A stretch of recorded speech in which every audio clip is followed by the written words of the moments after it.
Part 27 of Deathworld by Harry Harrison. Part 27. The fight was over. It had ended so quickly the fact hadn't really sunk in yet. Reese rubbed his hand against the gleaming metal of the control console, letting the reality of touch convince him.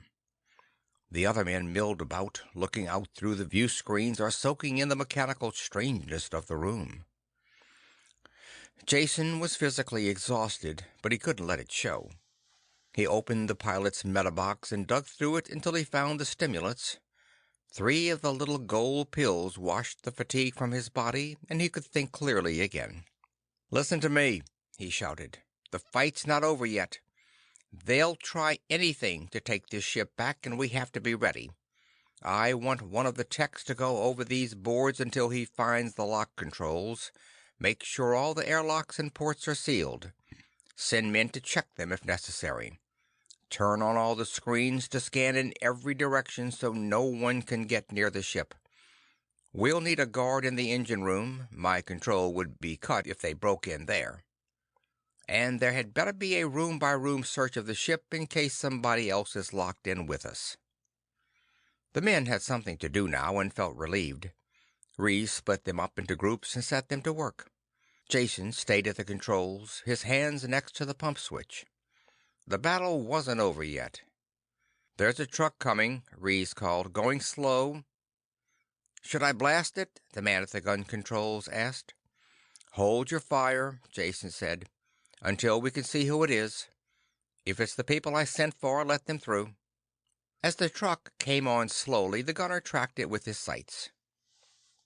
There was a driver and 3 passengers. Jason waited until he was positive who they were. "Those are the ones," he said. "Stop them at the lock, Reese. Make them come in one at a time. Take their guns as they enter, then strip them of all their equipment. There is no way of telling what could be a concealed weapon. Be especially careful of Brucko. He's the one with a face like an axe wedge. Make sure you strip him clean.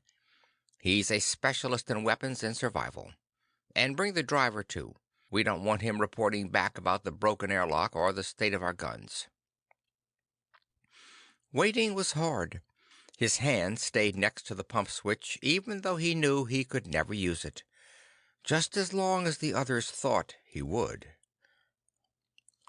There were stampings and muttered curses in the corridor. The prisoners were pushed in. Jason took one look at their deadly expressions and clenched fists before he called to Reese. "Keep them against the wall and watch them. Bowmen, keep your weapons up."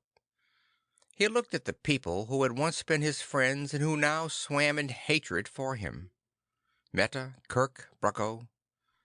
The driver was Scop, the man Kirk had once appointed to guard him. He looked ready to explode now that the roles had been reversed. "Pay close attention," Jason said, "because your lives depend upon it. Keep your backs to the wall and don't attempt to come any closer to me than you are now. If you do, you will be shot instantly. If we were alone, any one of you would undoubtedly reach me before I threw this switch. But we're not.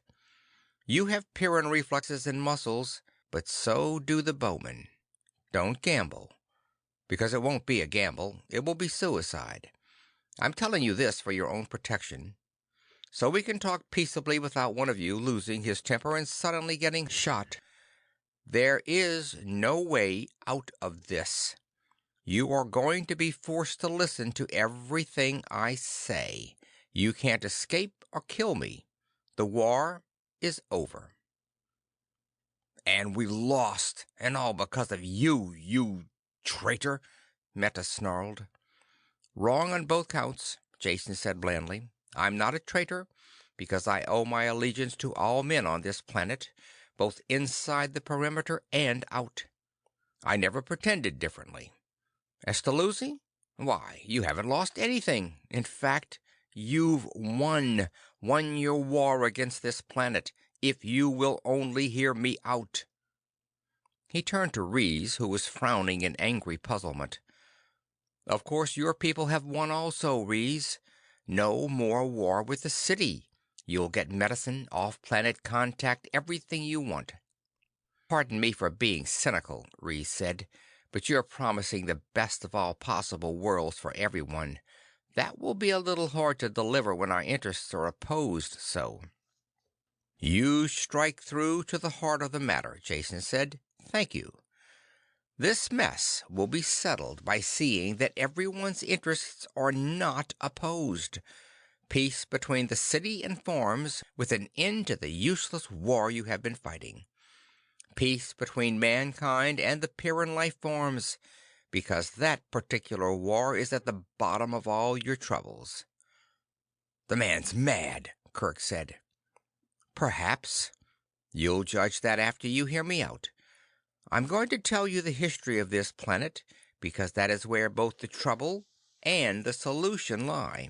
When the settlers landed on Pyrrus 300 years ago, they missed the one important thing about this planet, the factor that makes it different from any other planet in the galaxy. They can't be blamed for the oversight. They had enough other things to worry about. The gravity was about the only thing familiar to them. The rest of the environment was a shocking change from the climate-controlled industrial world they had left. Storms, volcanism, floods, earthquakes. It was enough to drive them insane, and I'm sure many of them did go mad. The animal and insect life was a constant annoyance, nothing at all like the few harmless and protected species they had known. I'm sure they never realized that the Pyrran life was telepathic as well. That again, Brucko snapped. True or not is of no importance. I was tempted to agree with your theory of psionic-controlled attack on us, but the deadly fiasco you staged proved that theory wrong. I agree, Jason answered. I was completely mistaken when I thought some outside agency directed the attack on the city with psionic control. It seemed a logical theory at the time, and the evidence pointed that way. The expedition to the island was a deadly fiasco. Only, don't forget that attack was the direct opposite of what I wanted to have done. If I had gone into the cave myself, none of the deaths would have been necessary. I think it would have been discovered that the plant creatures were nothing more than an advanced life form with unusual psi ability. They simply resonated strongly to the psionic attack on the city. I had the idea backwards, thinking they instigated the battle. We'll never know the truth, though, because they are destroyed. But their deaths did prove one thing. It allows us to find the real culprits, the creatures who are leading, directing, and inspiring the war against the city. Who? Kirk breathed the question rather than spoke it. Why, you, of course, Jason told him. Not you alone, but all of your people in the city. Perhaps you don't like this war. However, you are responsible for it and keep it going. Jason had to force back a smile as he looked at their dumbfounded expressions. He had to prove his point quickly before even his allies began to think him insane. Here is how it works. I said Pyrran life was telepathic, and I mean all life.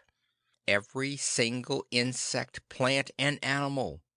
At one time in this planet's violent history, these psionic mutations proved to be survival types. They existed when other species died, and in the end I'm sure they cooperated in wiping out the last survivors of the non-psi strains. Cooperation is the key word here, because while they still competed against each other under normal conditions, they worked together against anything that threatened them as a whole. When a natural upheaval or a tidal wave threatened them, they fled from it in harmony. You can see a milder form of this same behavior on any planet that is subject to forest fires. But here, mutual survival was carried to an extreme because of the violent conditions. Perhaps some of the life forms even developed precognition like the human Quaitman. With this advance warning, the larger beasts fled. The smaller ones developed seeds or burrs or eggs that could be carried to safely by the wind or in the animal's fur, thus ensuring racial survival. I know this is true because I watched it myself when we were escaping a quake. Admitted. All your points admitted, Broco shouted. But what does it have to do with us? So all the animals run away together. What does that have to do with the war? They do more than run away together, Jason told him. They work together against any natural disaster that threatens them all.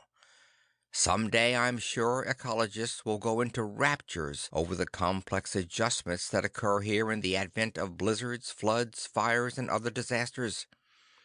There is only one reaction we really care about now, though. That's the one directed towards the city people.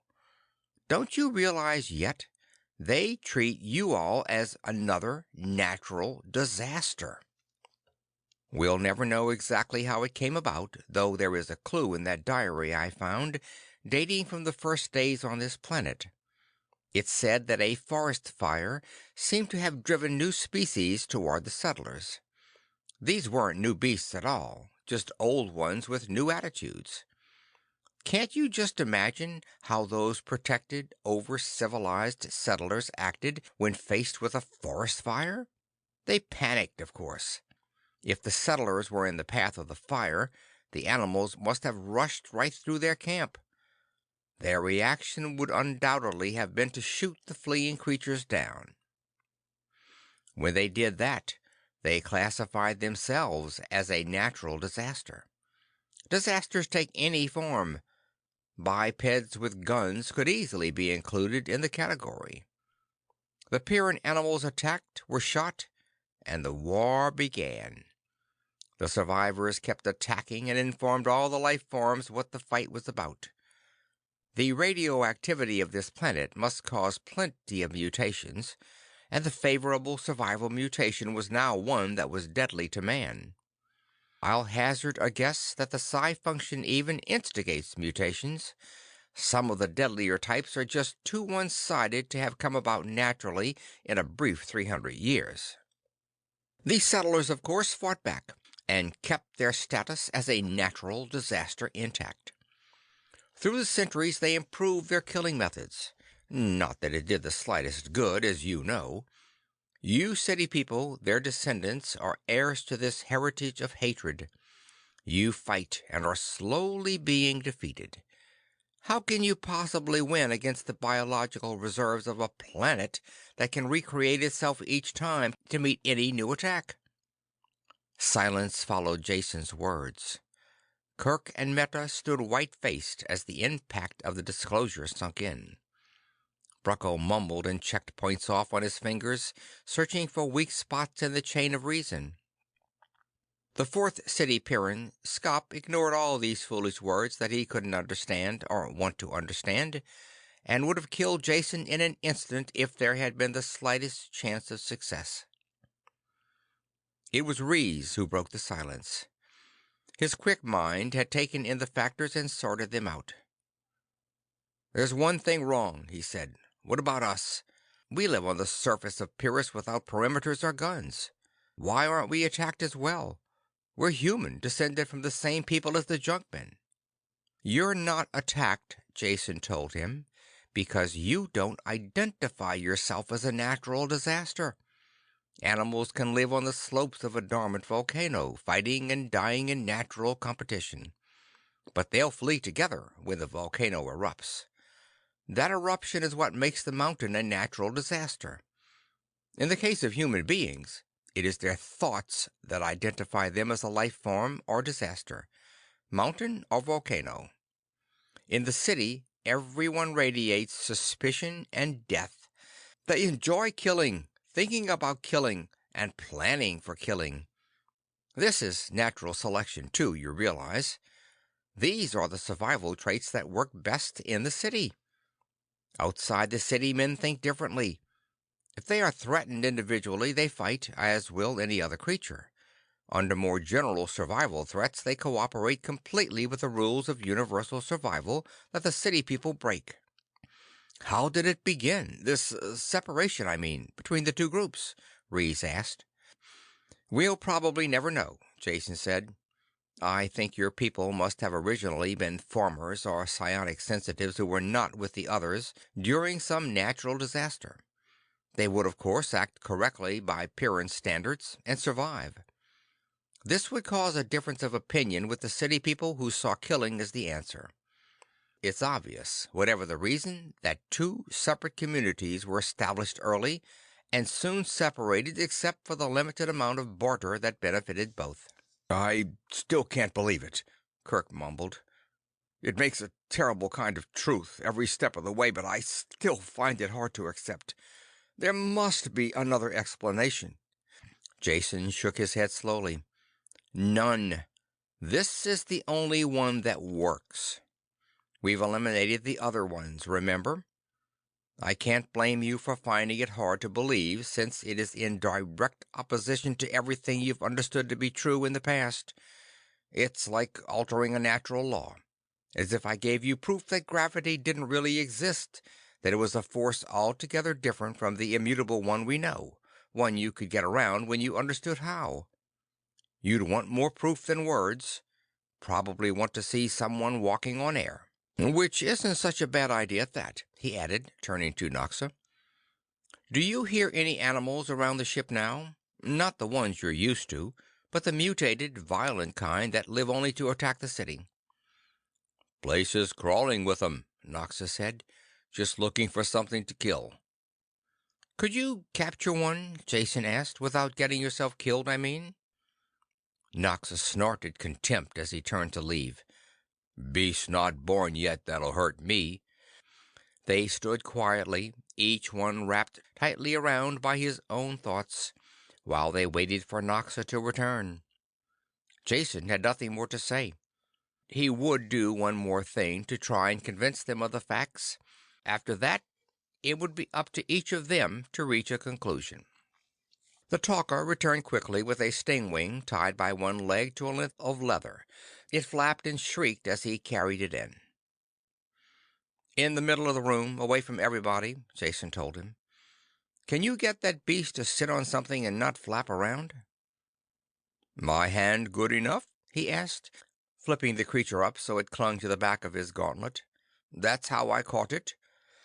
"Does anyone doubt that this is a real stingwing?" Jason asked. "I want to make sure you all believe there is no trickery here." "The thing's real," Brucko said. "I can smell the poison in the wing claws from here." He pointed to the dark marks on the leather where the liquid had dripped. "If that eats through the gloves, he's a dead man." "Then we agree it's real," Jason said. "Real and deadly, and the only test of the theory will be if you people from the city can approach it like Noxa here." They drew back automatically when he said it, because they knew that stingwing was synonymous with death, past, present, and future. You don't change a natural law. Meta spoke for all of them. "We can't. This man lives in the jungle like an animal himself. Somehow he's learned to get near them, but you can't expect us to." Jason spoke quickly before the talker could react to the insult. "Of course I expect you to. That's the whole idea. If you don't hate the beast and expect it to attack you, why it won't. Think of it as a creature from a different planet, something harmless." "I can't," she said. "It's a stingwing." As they talked, Brucko stepped forward, his eyes fixed steadily on the creature perched on the glove. Jason signaled the bowmen to hold their fire. Brucko stopped at a safe distance and kept looking steadily at the stingwing. It rustled its leathery wings uneasily and hissed. A drop of poison formed at the tip of each great poison claw on its wings. The control room was filled with a deadly silence. Slowly he raised his hand, carefully putting it out over the animal. The hand dropped a little, rubbed the stingwing's head once, then fell back to his side. The animal did nothing except stir slightly under the touch. There was a concerted sigh as those who had been unknowingly holding their breath breathed again. "How did you do it?" Meta asked in a hushed voice. What?" Brucko said, apparently snapping out of a daze. "Oh, touching the thing? Simple, really. I just pretended it was one of the training aids I use, a realistic and harmless duplicate. I kept my mind on that single thought, and it worked." He looked down at his hand, then back to the stingwing. His voice quieter now, as if he spoke from a distance. "It's not a training aid, you know. It's real, deadly. The off-worlder is right. He's right about everything he said." With Brucko's success an example, Kirk came close to the animal. He walked stiffly as if on the way to his execution, and runnels of sweat poured down his rigid face. But he believed and kept his thoughts directed away from the stingwing, and he could touch it unharmed. Meta tried, but couldn't fight down the horror it raised when she came close. "I'm trying," she said, "and I do believe you now, but I just can't do it."